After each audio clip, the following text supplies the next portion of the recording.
One of the things I've been doing on my tour, people are criticizing me to some degree for saying things to people that are obvious. Well, first of all, it's not like I didn't bloody well know they were obvious. When I wrote those rules, things the rules in my book, for example, stand up straight with your shoulders back, treat yourself like you're someone responsible for helping. It's like, I know perfectly well that those can be read as cliches. The question is, a cliche, let's say, is something that's so true that it's widely accepted by everyone. Well, but we don't know why it's true anymore.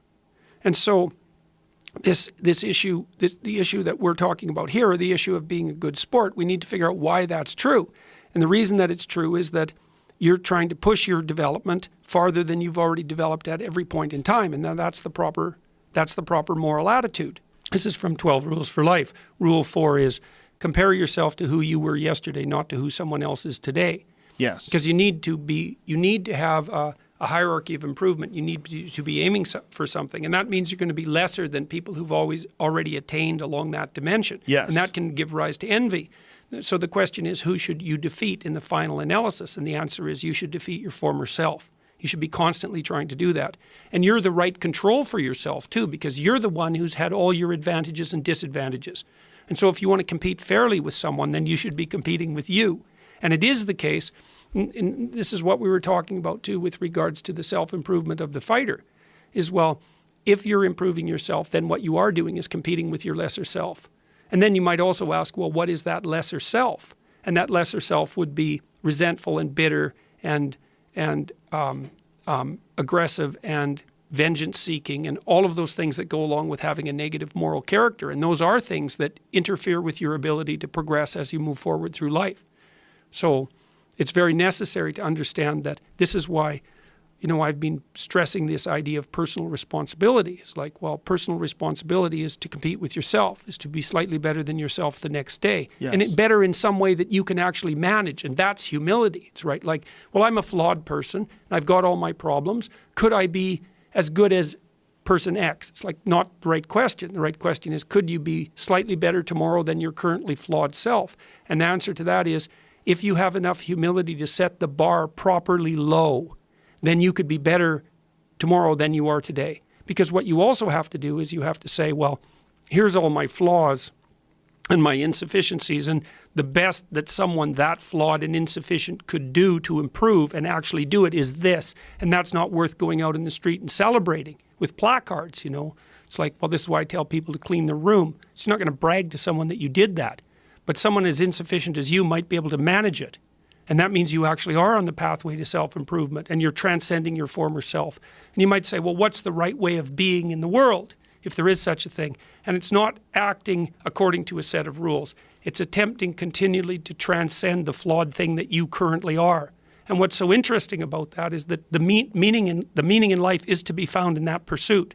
So I've been laying that out in these discussions too, because I say, well, the fundamental issue is that life is tragic and difficult, very tragic and difficult for everyone.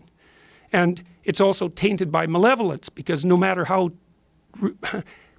things are tragic and difficult, but there's always some stupid thing that you could do or someone else could do that could make it even worse than it has to be. And so that's life. And you need an antidote to that, because that can embitter you.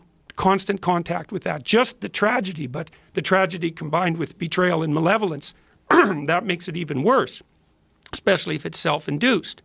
Okay, so you need something to set against that so you don't get bitter and resentful. Well, what do you set against that?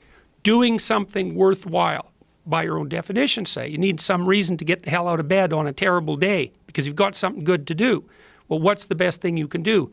Transcend your current wretched and miserable self. There's meaning to be found in that, and that's a meaning that's associated with responsibility. One of the things that I've been trying to lay out clearly is that life is hard. It's tainted by malevolence and betrayal. That can make you bitter. You need a meaning to offset that. Where's the meaning to be found? Not in rights, not in impulsive pleasure, but in responsibility. You take responsibility for yourself, so you take care of yourself. If you're good at it, you have some excess left over to take care of your damn family. If you're good at both of those, then you have some excess left over to take care of your community. Those are heavy burdens. You pick up the burdens. You find that's meaningful. The best way to pick up the burden is to continually improve yourself And that's where the meaning is to be found. And so that meaning is in the continual self-transcendence. That's letting your old self die and the new self be reborn. Did you watch When We Were Kings? Ellie and Fraser? Yeah. God, that's an amazing, amazing, amazing movie. Right at the end of it, so Ellie defeats Fraser, basically by letting him defeat himself, right? Because Fraser is angry and he's got a chip on his shoulder and he doesn't conduct the fight properly. So he exhausts himself chasing Ellie. And Ellie has basically just trained himself to take the damn blows, right? And to wear Fraser out. That's his plan. Then right at the end of the movie, he knocks Fraser down. And it's pretty much the end of the fight. But Fraser sort of struggles to his feet. You know, he's just getting up off the mat. And Ellie's got his hand pulled back to just nail him because he's completely laid open. And he puts his gloves down and turns away. That's the end of the fight. And Fraser said, and this is true as far as I know, that fight tamed him. Like Fraser had a big chip on his shoulder and he was a kind of a dreadful guy up till that fight. And afterwards he was affable and he was civilized. Ellie civilized him. And so, but that gesture that Ellie made was that great gesture because he could have flattened him, right? And he had every reason to, man. He got taken apart. Ellie took punches like mad in that fight. And then in the final analysis, when he had Fraser down and he was struggling to his feet, he just let him go, man. Nobility of character right there. Something impressive to behold. So, why are you defining people, like when you're saying this, why are you saying your miserable, wretched life? Because there's a lot of people that don't have miserable, wretched lives that also just want to improve. Like, why does it have to be the worst case scenario in order to Because it has to work. It has to work. The theory has to work in the worst case scenario. Okay. That's why. So you're using the worst case scenario as an example. Yeah. But do you think that perhaps may alienate someone who doesn't have the worst case scenario no, and just wants improvement? No, I don't think so. Because, it depends on how much time you have to outline the ideas. But, because even if things are going really well for you now, there's going to be a time in the future where things are rough. You know, you're going to be ill. Family member's going to be ill. A dream is going to fall apart. You're going to be uncertain about your employment status. Like, the flood is coming, right? The apocalypse is coming. It's always the case in life. And you have to be prepared for it. And the question is how to prepare for it. And the answer to that is to find a way of being that works even under the direst of circumstances. That's the issue. And so you outline, and I mean, I am pessimistic about this in my approach in some sense, because when I'm talking to my audiences, and the same thing happened in my book, Maps of Meaning, and in 12 Rules for Life, I'm laying out the worst case scenario. And that's sort of like hell. It's things are going really badly for you. And that there's just chance associated with that sometimes. And you and the people around you are doing stupid things to make it worse. It's like, okay, what have you got under those circumstances? You've got the possibility to slowly raise yourself out of the mire. You've got the possibility to do just what the fighter does when he's defeated, which is to say, well, regardless of the circumstances that might have led to my defeat, like even if there were errors on the part of the referee, this is no time to whine about it. This is a time to take stock of what I did wrong so that I could improve it into the future. And that's the right attitude. You know, in the Old Testament, one of the things that's really interesting about the Old Testament stories is in the Old Testament, the Jews keep getting walloped by God. It's like they struggle up and make an empire and then they just get walloped. And then it's all crushed and they're out of it for generations. And then they struggle back up and make an empire. And then they get demolished again. And it happens over and over and over. And the attitude of the Old Testament Hebrews is, we must have made a mistake. It's never to shake their fist at the sky and curse fate. It's never that. The presupposition is, if things aren't working out, it's my fault. And that's a hell of a presupposition. And you might say, well, of course, it's that underestimates the degree to which there's systemic oppression, et cetera, and the vagaries of fate. It's like it doesn't underestimate it. It's not the point. The point is your best strategic position is, how am I insufficient and how can I rectify that? That's what you've got. And the thing is, you are insufficient and you could rectify it. Both of those are within your grasp if you aim low enough. One of the things Why do you see that's another thing you keep saying, aim low enough, have a low enough bar. Why do you mean that? Well, let's say you've got a kid and you want the kid to improve. You don't set them a bar that's so high that it's impossible for them to attain it. You take a look at the kid and you think, okay, this kid's got this range of skill. Here's a challenge we can throw at him or her that exceeds their current level of skill, but gives them a reasonable probability of success. And so, like, I'm saying it tongue in cheek to some degree, you know, it's like, but I'm doing it as an aid to humility. It's like, well, I don't know how to start improving my life. Someone might say that. And I would say, well, you're not aiming low enough.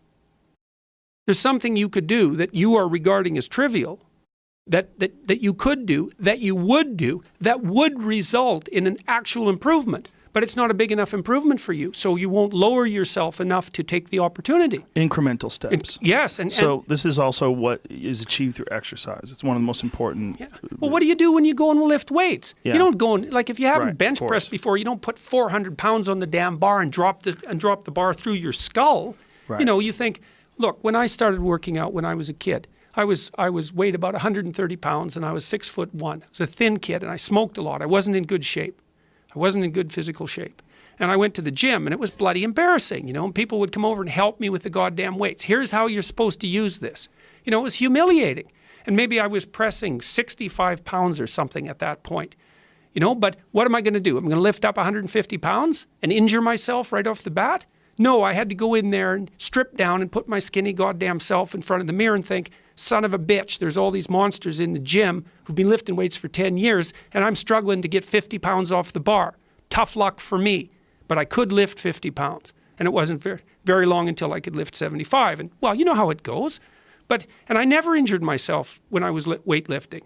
And the reason for that was I never pushed myself past where I knew I could go. And I pushed myself a lot. You know, I gained 35 pounds of muscle in about 3 years in university. I kind of had to quit because I was eating so goddamn much I couldn't stand it. I was eating like 6 meals a day. It was just taking up too much time.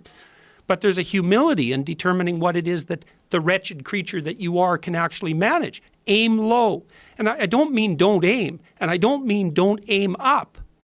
But you have to accept the fact that you can set yourself a goal that you can attain, and there's not going to be much glory in it to begin with. Because if you're not in very good shape, the goal that you could attain tomorrow isn't very glorious. But it's a hell of a lot better than nothing, and it beats the hell out of bitterness, and it's way better than blaming someone else. It's way less dangerous. And you could do it. And what's cool about it, there's a statement in the New Testament. It's called the Matthew Principle, and economists use it to describe how the economy in the world works. To those who have everything, more will be given. From those who have nothing, everything will be taken. It's like what's very pessimistic in some sense, because it means that as you start to fail, you fail more and more rapidly. But it also means that as you start to succeed, you succeed more and more rapidly. And so you take an incremental step and, well, now you can lift 55 pounds instead of 52.5 pounds. You think, well, what the hell's that? It's like, it's one step on a very long journey. And so it starts to compound on you. So a small step today puts you in a position to take a slightly bigger step the next day. And then that puts you in a position to take a slightly bigger step the next day. And you do that for 2 or 3 years, man, you're starting to stride. You know, and I have so many people coming up to me now. This is one of the things that's so insanely fun about this tour, which is so positive. It brings me to tears regularly. It's mind-boggling. Because people come up to me, and this is happening wherever I go now, and they say, they're very polite when they come and talk to me. You know, and they're always apologetic for interrupting. And so it's never narcissistic and it's never annoying. I'm really happy to see people.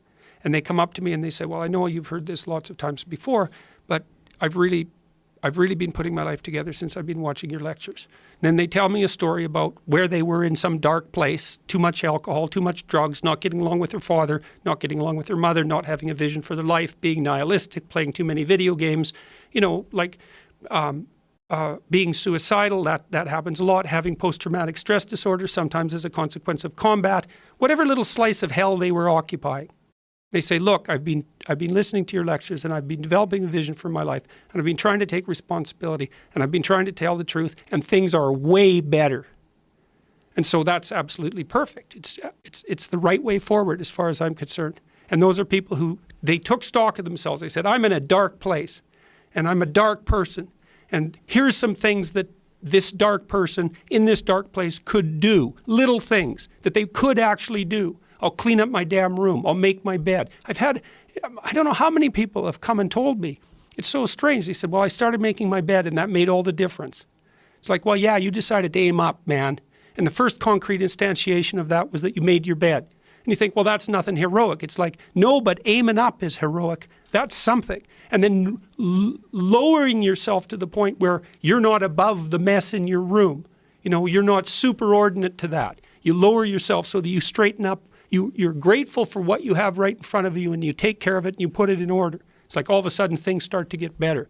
And it's so wonderful to be doing this tour because I see that's what this tour has been about for me. It's not political. I never talk to people after the talks, for example. I talk to about 150 people a night. We never talk about anything political. It's always this. I wasn't doing very well. I'm putting my life together. I'm getting along better with my father. I'm getting along better with my wife. I'm getting along better with my kids. I've got some meaning in my life. Thanks a lot. It's way better. It's like, yes, that's the right thing. It's very beneficial for people, and they need to hear that. And there's something that comes along with that that's critical. And what that is an honest assessment of yourself.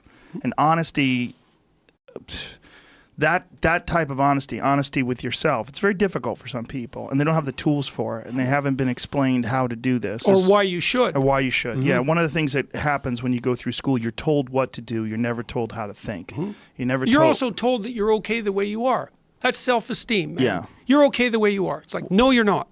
And this is another thing. Well, you are and you're not. Right. You're okay as a human. Look, if you want to be a black belt in jiu-jitsu and you just started your first class, you're okay as you are. You're a human. But in the goal, you're not okay. Yeah, in the greater goal, that's right. The incremental improvement is important. You have to honestly assess your position and move forward. Yeah, well, that's it. You're a position and a trajectory. Yes. Right. And when you say to someone, you're okay because of your position, that's not good enough, because you have to say, well, wait a second, you need a trajectory. And maybe you're okay if you're okay in your position and your trajectory. But, you know, the self-esteem movements and all of that, well, accept yourself the way you are. It's like, no, because you need a trajectory. And one of the things that I think, one of the reasons that audiences are responding to what I've been saying in my lectures and what I've been writing about is that I don't tell people that they're okay the way they are. No, I say, no, you could be way more than you are. And they're relieved about that, you see, because if you're in a dark and terrible place, and someone says you're okay the way you are, then you don't know what to do about that. It's like, no, I'm not. I'm having a terrible time, and I'm hopeless. You're okay the way you are. Well, then what? That's it? That's where I am? And what do you want to tell a young person? You're 17. You're okay the way you are. It's like, no, you're not. You got 60 years to be better. And you could be way better. You could be incomparably better across multiple dimensions. And in pursuing that better, that's where you'll find the meaning in your life. And that will give you the antidote to the suffering. The way I always describe it to people is there are disciplines that you can pursue, and those disciplines are a vehicle for developing your human potential. And if you get better at these things, you can get better at anything. And if you figure out what it takes to become better at whatever sport it is or whatever art it is or whatever you're pursuing, the same principles you can apply to the way you treat people, you can apply to the way you educate yourself, you can apply to the way you keep your body in shape. All those things are connected. That's why you have to impose order. People have asked me in my book why I wrote it as an antidote to chaos, you know, because, well, there isn't anything technically wrong with chaos. Chaos is a place of great potential. Well, the question is, what's the proper balance between chaos and order? Chaos, potential, and order. Well, the answer is, look, when you're a kid, you're all potential. It's chaotic potential. It can manifest itself in any number of ways. And maybe you don't want to give that up. So you're like Peter Pan. You want to be a kid forever because you don't want to give up the potential. And you look out in the world and all you see are Captain Hooks, you know, who've lost a hand, who are chased by death because that's the clock in the crocodile. It's already got a taste of him. He's terrified by death and he's a tyrant. Well, I don't want to grow up to be that. So I won't be disciplined at all. Well, that's no good, because the way the potential transforms itself into actuality is through discipline. And so then you, as you said, this is the trick though. You have to pick a path of discipline. What path of discipline you have to pick is a different issue. So there could be a rule. The rule might not be follow this rule. The rule might be you have to follow some rules. So it's a meta rule. And the meta rule is you have to discipline yourself. And the issue is, well, how? That's not really the relevant question. You can pick a disciplinary path. That's why I often tell my clients, especially young people, they say, well, I don't know what to do. It's like, that's okay. Nobody does. Go do something. Do the best thing that you can think of. put the best plan you have into practice. It's not going to be perfect, and it will change along the way. But it will change partly because you become disciplined pursuing the path. And as you become disciplined, you become wiser. And as you become wiser, you become able to formulate better and better plans. So you can start vaguely and confused and develop a plan that's not so great, and you start to implement it. And then you accrue incremental wisdom as you implement your flawed plan. And that enables you to fix the plan. And so that's part of that process of incremental self-improvement as well. One of the more difficult aspects of that is personal honesty, like being honest with yourself, being honest with yourself about what you're doing, self-assessment. It's very difficult for people. They're never taught it.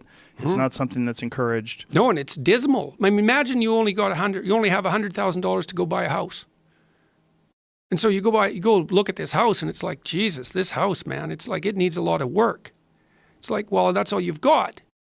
Well, are you going to pretend that the house is okay the way it is? Or are you going to look for where it's rotten and where the plumbing doesn't work and where the stove doesn't work? You have to go and look and see where everything needs to be fixed. And that is harsh, man.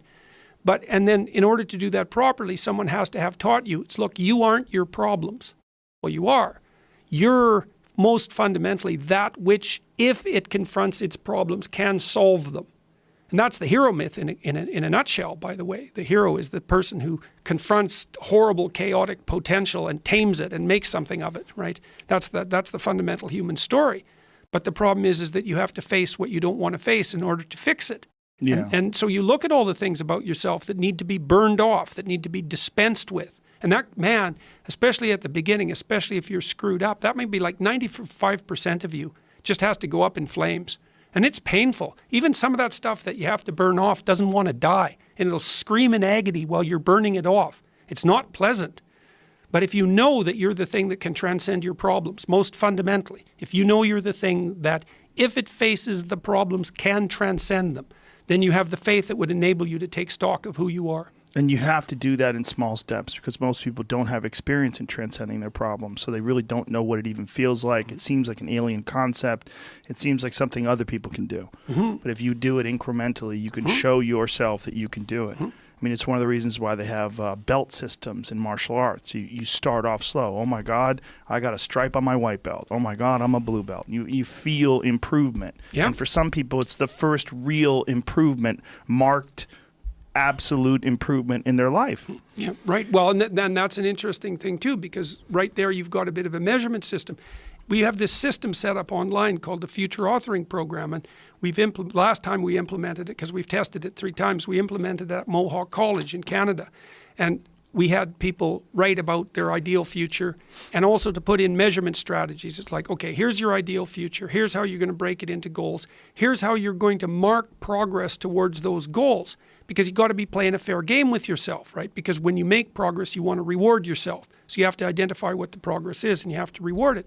The consequence, we had people write a future plan for only an hour when they came for their school orientation in the summer before going to, it's a community college. And it dropped the dropout rate among young men by 50%. And it's, yeah, no kidding, 50%. Yeah. And what that meant was, to me, just think about that. What that means is that these kids had been educated for 12 years and no one had ever sat them down and said, okay, what the hell are you doing and why? And how are you going to get, like, where do you want to go? Why do you want to get there? How are you going to get there? How are you going to mark your progress? They've never walked them through that exercise. You walk people through that exercise just to get them to do that increases the probability that they'll stay on track by 50%. That's incredible. Well, it's one of the things I've always complained about is that people teach you facts. They don't teach you how to approach life. They don't teach you how to think. They don't teach you how to confront or why to think. Insecurities and different traps that your mind will set up for you. Yeah, well, that's partly what's so fun about doing this lecture tour, because that's exactly what I'm talking to people about. One of the things I talk about is, well, why do you think? Why bother thinking? It's like, you think, well, that's obvious. It's like, no, actually, it's not so obvious. It's like the issue that I discuss with my students at university a lot is, well, why write a good essay? Why bother? Well, to get the grade. It's like, no, that's not why. And if you think that, well, that's better than not thinking that there's any reason for writing, but it's a bad reason. Why write? Well, writing is a form of thinking. It's actually the most demanding form of thinking, I would say. There's other forms that are demanding. So how do you write a good essay? Pick a topic that matters to you. Because if you're not writing about something that matters to you, it's like you're not living something that's meaningful. It's wrong. You're not going to write a good essay because you're wrong right to begin with. It has to matter to you. Well, why does it matter? What does it mean that it matters? Well, it means that it's going to affect how you make decisions in your life. Something that matters affects how you make decisions in your life. Well, why does it matter how you make decisions in your life? Because if you make so stupid decisions, you're going to increase the sum total of suffering a lot. You're going to do stupid things to yourself. You're going to do stupid things to other people. And you're not going to be as good a person as you could be. So not only will you do stupid and terrible things, but you won't have manifested the good in the world that you could have manifested. So that's the lack. So you write an essay so that you can think, and you think so that you can live properly. And so you write damn carefully. You make sure that every single bloody word is a word that you want to use. And you make sure the phrases that you put the words in are as solid as they can be. And you make sure the sentences are well constructed and that they're organized into proper paragraphs and the paragraphs are sequenced and the content of the thing matters. And you put your soul into it. And you know when you've done that because it's gripping when you write. It's meaningfully engaging. And this is another thing that I've been sharing with my audiences. Meaning is actually an instinct. Like you think, okay, so we already decided that incremental self-improvement is the proper route. Okay, so how do you know when you're incrementally self-improving properly? And the answer is it's deeply engaging. It's deeply meaningful. And the reason for that is you're actually adapted neurologically to identify the pathway of maximal incremental improvement. That was a discovery conceptually by a guy named Vygotsky, who was a Russian neuropsychologist who coined the term zone of proximal development. You hear now and then people say they're in the zone. That's the zone of proximal development. And that's that place that you occupy when you're improving at the rate that's optimal to you. And your sense of intrinsic meaning signifies that. That's how your bloody brain is wired. And so then you might say, well, what's the antidote to the tragedy and malevolence of life? And the answer is to put yourself in the zone of proximal development because that's where the maximal meaning is. And that actually does prepare you for life. And so the question, why think, is, well, you think before you act, and you act to put yourself in the zone of proximal development, and you do that as an antidote to the catastrophe of life. Well, that's the answer. And the thing that's cool about that, and then this is, I think, part of what I've been telling people that's sort of novel is, well, where's the meaning? The meaning is in responsibility. You know, because people avoid that's Peter Pan again, avoid responsibility. It's just a burden. It's like, no, it's not. It is a burden, but voluntarily hoisted. It's the place of maximal meaning. And the more responsibility you take, the more meaning you have. And that's the antidote to the catastrophe of life. And everybody also knows this because just look, it's so simple. When are you sick of yourself? Well, that's when you're being useless and irresponsible for yourself and for your family and for your community. You're not even taking care of yourself. Well, you can't sleep with a clean conscience unless you're psychopathic if you're not taking care of yourself. And then when are you not awake in the morning at 3 a.m, tearing yourself apart with a guilty conscience? It's when you've done something useful, at least for you. You know, and you can say, oh, well, check one on my side. You say, okay, so fine, you adopt a little responsibility for yourself and you can sleep with a clean conscience. What happens if you adopted full responsibility for yourself?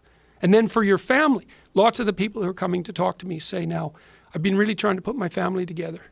Like I've made that a goal. I'm trying to heal my family and bring it together, and it's working. So here's a story. I love this story, man. It just killed me. I was in L.A. at the Orpheum. And you know, it's rough downtown in L.A. at places, around the Orpheum too. And Tammy and I, my wife, because she's traveling with me, and is a big help, by the way, we were wandering around downtown L.A. the morning after the talk. And we're walking down the street, and we were on streets we probably shouldn't have been on. But in any case, because what the hell do we know, being stupid Canadians. And so we were walking down the street, and this car pulled up beside us, and this kid hopped out. And he's a good-looking Latino kid, 20, 21, something like that. He jumped over, and he said, he's all excited. He said, are you Dr. Peterson? I said, yeah. And he said, I'm really, really happy to meet you. I've been watching your lectures for like a year and a half, and I've been trying to put my life together, and it's really working. I'm really doing way better. I really wanted to thank you. And so it's lovely, when you're walking down a kind of rough area and somebody pulls up beside you and they jump out of the car to tell you how much better their life is. That's a pretty good morning. And so, but then that isn't all that happened.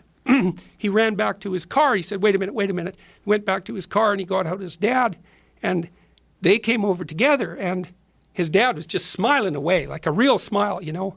And so was the kid, and they had their arms around each other, and they said, look, like we've really been working on our relationship for the last year and a half, and it's going just great. We want to thank you. And the father said something like, I'm really happy that you got my son back to me. It's like, yes, that's what this bloody tour has been like. It's great. And everybody that's coming to these talks, that's what they're trying to do. You know, I got 3,000 people in each audience, and what they're trying to do is figure out, how can I take maximal responsibility for my own life? How can I imbue it with the meaning that helps me withstand tragedy and suffering? How can I be a better person? And wouldn't it be great if that was of optimal benefit to my family and the community? You're getting very emotional about this. Well, it's something, Joe. Jesus, I've seen like 150,000 people in the last 2 months. You know, and this is what it's, well, you'll have a chance to talk to Ruben about this too. This is what it's been like. It's so positive. I can't believe it. And it's just one person after another saying, like, look, I was having a rough time. I'm really happy that I've been encountering what you've been talking about. I've really been trying to put things together, and it's really helping. Yeah, Ruben was pretty blown away by it. We had a long conversation about it. He just feels like there's some crazy movement going on, that something's changing in the world because of this. This new avenue of learning and developing is opening up for these people. Well, and I've been thinking about that too, because, you know, like I said at the beginning, if you're surfing, you don't want to take responsibility for the wave. And so, you know, I mean, first of all, a lot of what I've been telling people are things that I've gleaned from the clinical and the psychological literature. It's not like I'm coming up with this of my own accord, right? I'm transmitting information that I've learned from very, very wise people. And so there's that. But also, we don't want to underestimate the utility of the technology, right? Because we have this long-form technology now, and it's enabling us to have this discussion. And so we can get deeper into things publicly and socially than we were able to before. And I see this as a manifestation of that. And I'm hoping too that maybe what's happening, because we're going to have a lot of adaptation to do in the next 20 years as things change so rapidly we can hardly comprehend it. And hopefully the way we're going to be able to manage that is to think. And hopefully these long-form discussions will provide the public forum for us to actually think, to actually engage at a deep enough level so we'll be able to master the transformations. And I think that's possible. I mean, part of the reason that I wrote this book, and well, part of the reason that I've been doing what I've been doing for the last 30 years is because I really have believed since 1985, something like that, that the way out of political polarization, the way out of the excesses of the right and the left is through the individual. I think the West got that right. The fundamental unit of measurement is the individual. And the fundamental task of the individual is to engage in this process of humble self-improvement. I believe that's the case, and that's where the meaning is, and that's where the responsibility is. And I think, and I'm hoping that if enough people in the West, and then the rest of the world for that matter, but we're very polarized in the West right now. If enough people take responsibility for getting their individual lives together, then we'll get wise enough so we won't let this process of political polarization put us back to the same places that we went so many times in the 20th century. I don't see another antidote for it. It's not political. It's ethical.